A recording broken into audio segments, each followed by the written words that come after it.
What is up, Sigmas, Alphas, and unprofitable traders?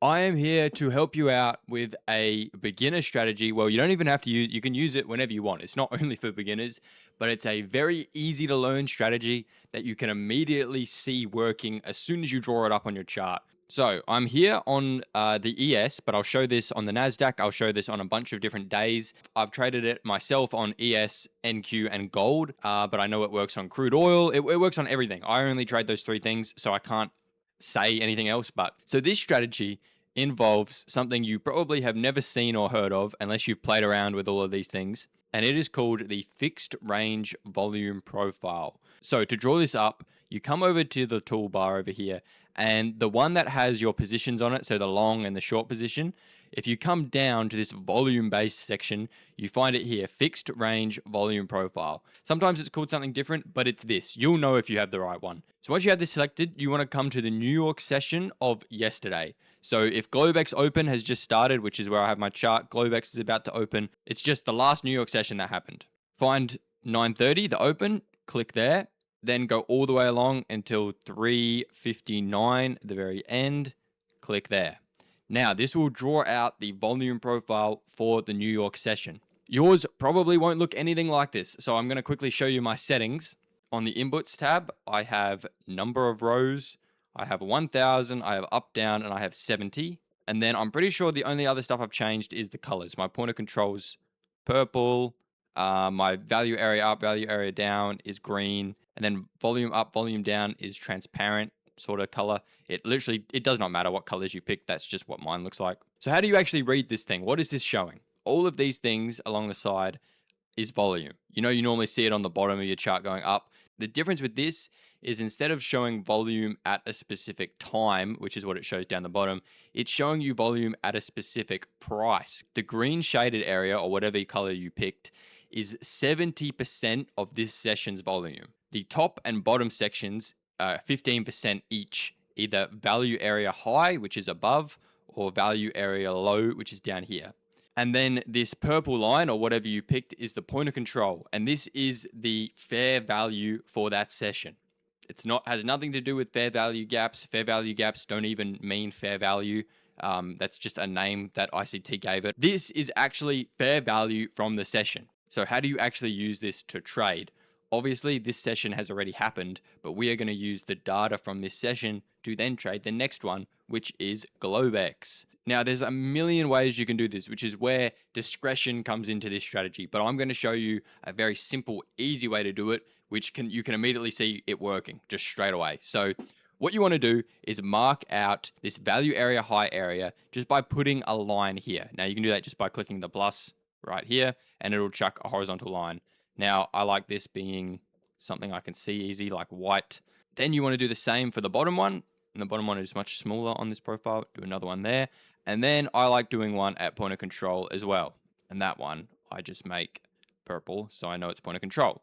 Now, you will see, you can already see here, but as I scroll along, price in the next session reacts to these levels. So as you can see here, it's come down to the tick and then bounced off this value area low line.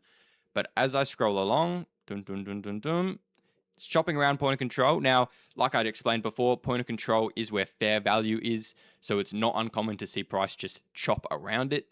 And how do you trade this? I mean, you could be taking shorts when you're above it, looking to come back to it, longs below it. Because it is fair value, price just hangs around it and you can get chopped up. So I like to wait until price comes either up to this line or down to this line. And you'll see here in a second, it drops down, doesn't quite tag the line, and bounces back up. Drops down here again, tags it. So let's just say you get long here. I'm trying to do this so we can't see the future. Let's say you get long with a 1-to-1.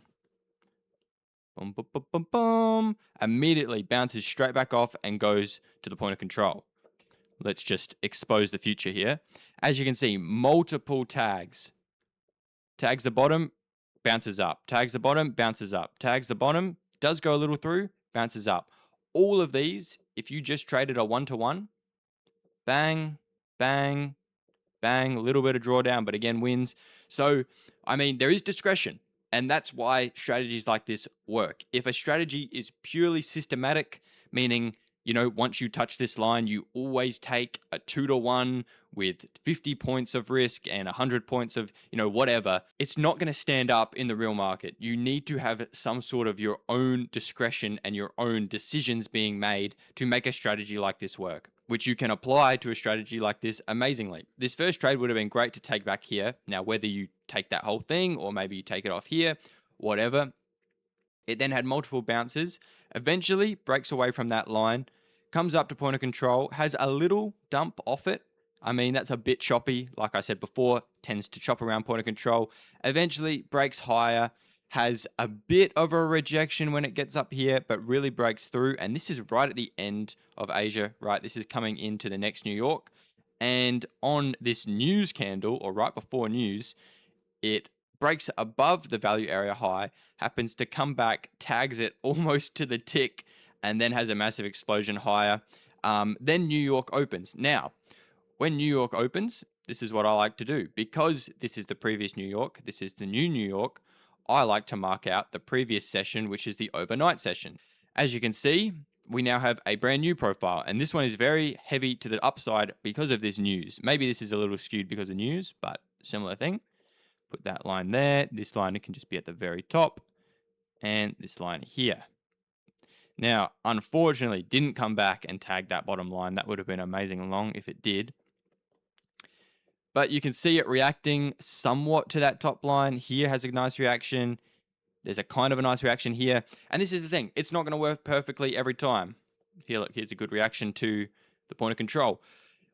It involves you to actually decide what you're going to do with this information. It's not just blindly short it when it touches the levels, long it when it bounces off the level, right? So what I'm going to do now is just run back and pick some random days and show you another way that you can trade this on a completely random day. I don't want to, oh look, here's all my messy drawings. See, I have another one here. I do use this and I used to use it. I learned about this about 1.5 years ago and I used it quite heavily back then, not as much anymore, but it is a great strategy. Like you just saw, you can see it working immediately.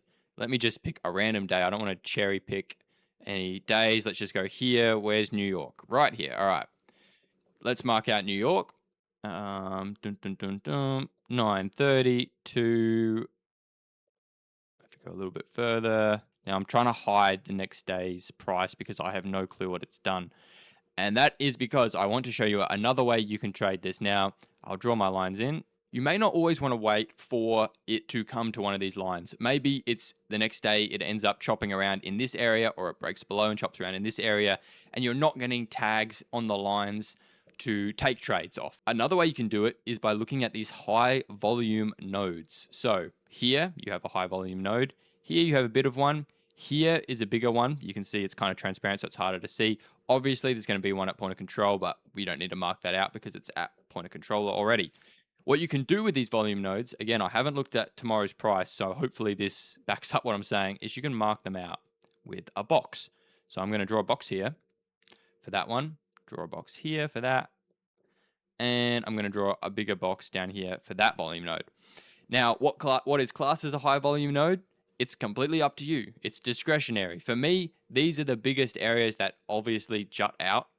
So I'm calling it a high volume node. Maybe you consider this little thing here a high volume node. Completely up to you, and it's completely discretionary. If I scroll along to the next Globex session, overnight session, let's see. Immediate reaction off of this volume node.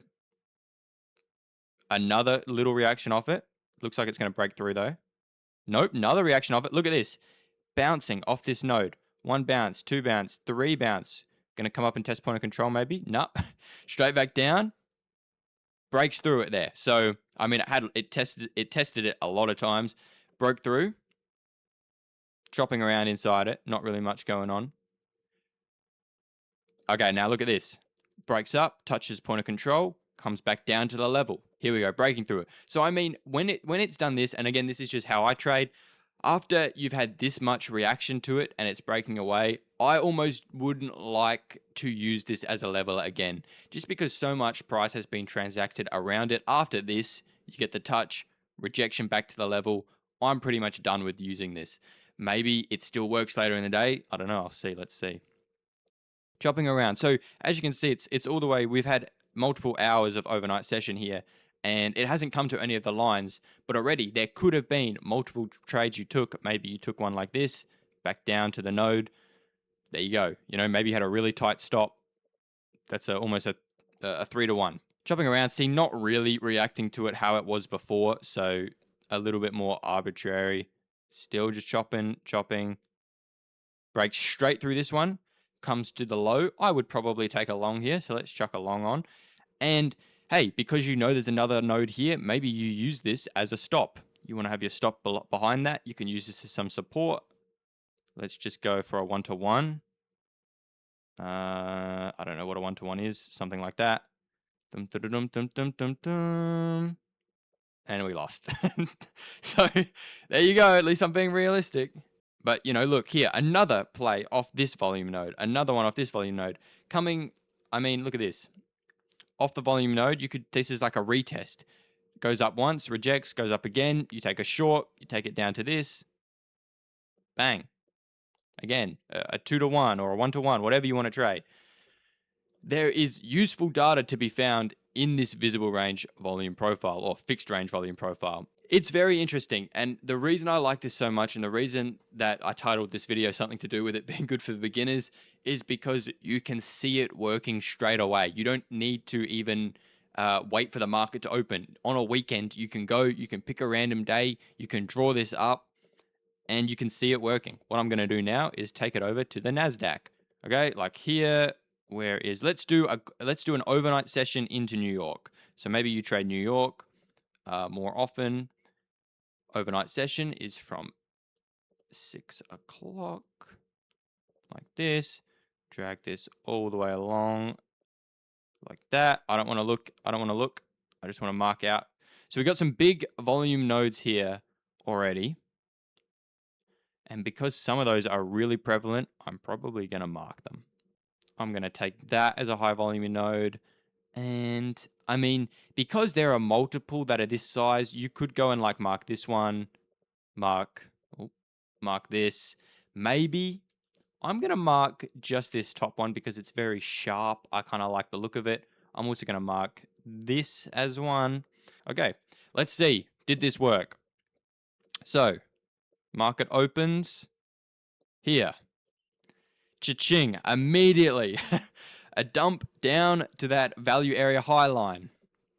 Long, cha-ching. Obviously, we know this works out because you can kind of see the future, but you get the idea. Even if you went long here off this high volume node and you used the value area line as extra support, you could have taken something like that. Even, look, probably this would have worked. Obviously, we're on the minute time frame, but if you were really aggressive, you might have been able to short here down to the value area high line like that. That would have played out. Very interesting. Let's see. Chops around. Okay, eventually breaks through. So you might wonder, how the hell do you know to look long here and not long here when it breaks through? Obviously discretion, like I've been saying, but one of the best things you can do with any strategy and with a strategy like this is just wait for the confirmation. You could take the long once this closes. Look, it's closed with a bounce, take the 1-to-1. Maybe you wait for a close.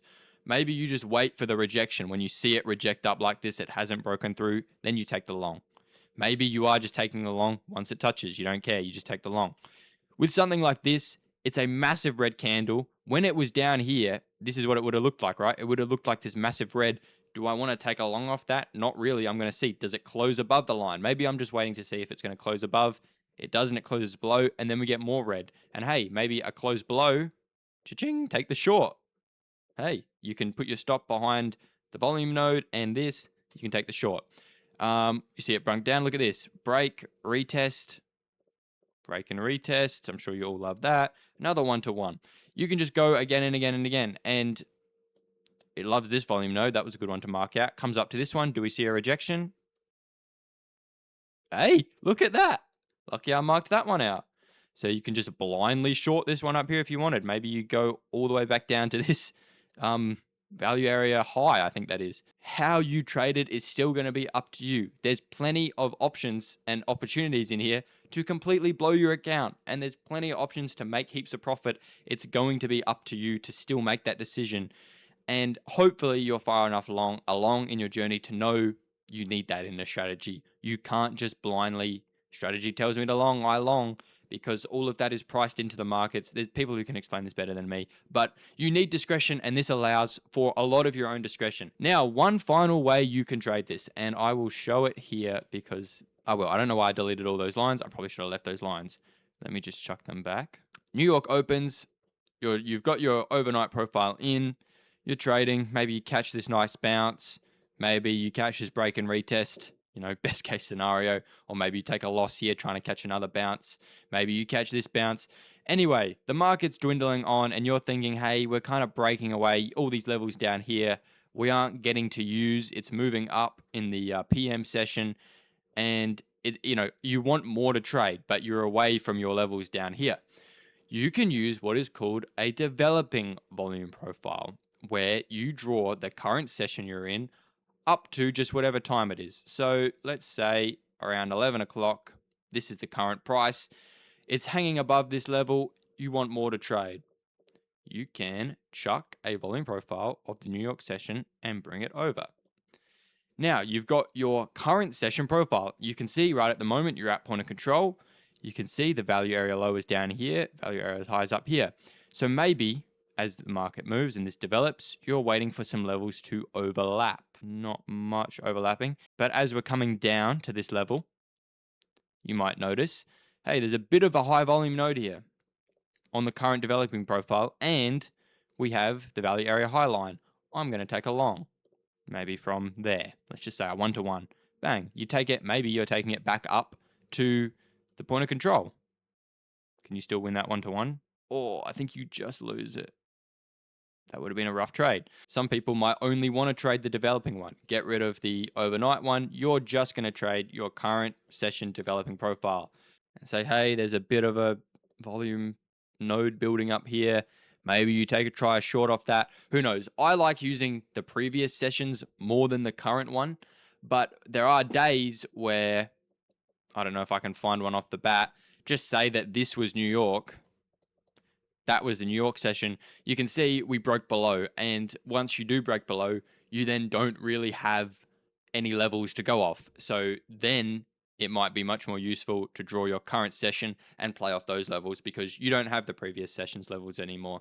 But yeah, so there you go. Hopefully this has helped you. Like I said, any questions, ask all the questions. I have like 3 subscribers, so anything you want to ask, I can answer for you. Anyway, that's it. Good luck, everybody. See you around.